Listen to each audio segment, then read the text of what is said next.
You know who did not help calm the coronavirus panic yesterday when he held the press conference that Megan was talking about and painted such a different picture than the director of the NIH's Infectious Disease Division, Dr. Anthony Fauci, did right afterwards. Now, take a look.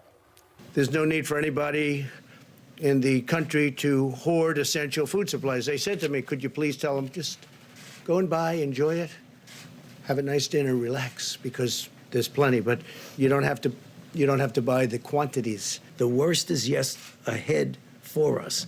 It is how we respond to that challenge that's going to determine what the ultimate endpoint is going to be.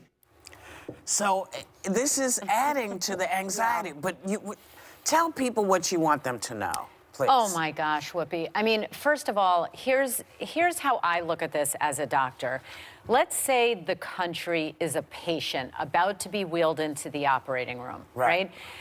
You say to that patient who says to you, Doc, I'm scared, I'm nervous. Of course, that's normal, that's natural. Most people don't like going into the operating room unless you work in one. And the answer is, we have a whole team to take care of you. We are prepared for everything from the run-of-the-mill expected to the unexpected, and we are prepared to pivot on a dime and respond accordingly, and we will take care of you, okay? When you hear news from a medical doctor like Dr. Anthony Fauci, who is literally a legend, it's very different from hearing it from an elected official, right? Because we are used to looking in the eyes of someone who is nervous and saying, I understand, here's what we're doing. And yeah, if I were going to do surgery on you, Whoopi, I would say, guess what? You're going to be in pain afterwards. This is going to hurt. That's what Dr. Fauci's message was. Not all one thing or all the other. But I do have to say that we are in the middle of an emergency health crisis. Now is not the time for blame. We will have plenty of time for that when we come through it. But, you know, as I always say, be careful when you point a finger, because three are usually pointing back at you. And right now, we have to focus on what we are doing right now and what we are doing tomorrow. And as Dr. Fauci said, we can only hope that in 6 months we say, you know what, we overreacted, we did too much. But you know what is sort of still disconcerting for me, at least, is the lack of testing. Because you would think if you're testing people that have symptoms, then you can identify hotspots, right? Like New Rochelle, which is in Westchester, in New York. If you can identify hotspots, then you can contain.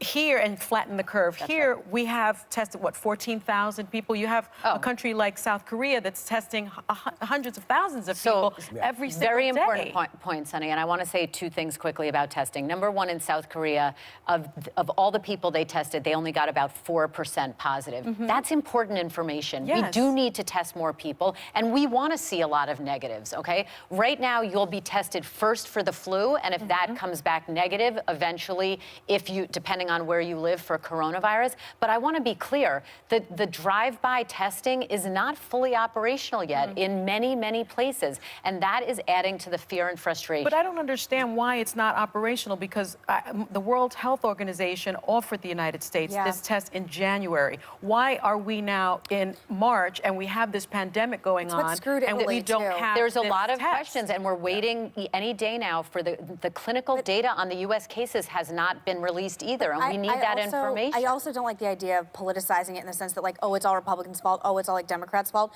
But it's our job as citizens to call out BS when we see it. And I'm sorry, when you have people from the administration going on TV saying they don't know if we're going to have enough ventilators, we don't know if our hospitals can handle it, it is more than fair to have righteous indignation as American citizens that I don't believe they are handling. That our government is failing us. There's one more thing I want to point out. This idea of insisting that people come home instantly, and then they are trapped in airports, shoulder to shoulder, with no plan. With no plan. This is Dulles, right? Yeah, and then to have a whole airplane coming from the Philippines that landed today. I'm not sure. And they did no testing at all. Right. No listen, testing. Bottom line right now is, if you are suspicious that you may have coronavirus and you can't get tested, err on the side of caution and self-quarantine. If your symptoms are mild, stay home for 14 days.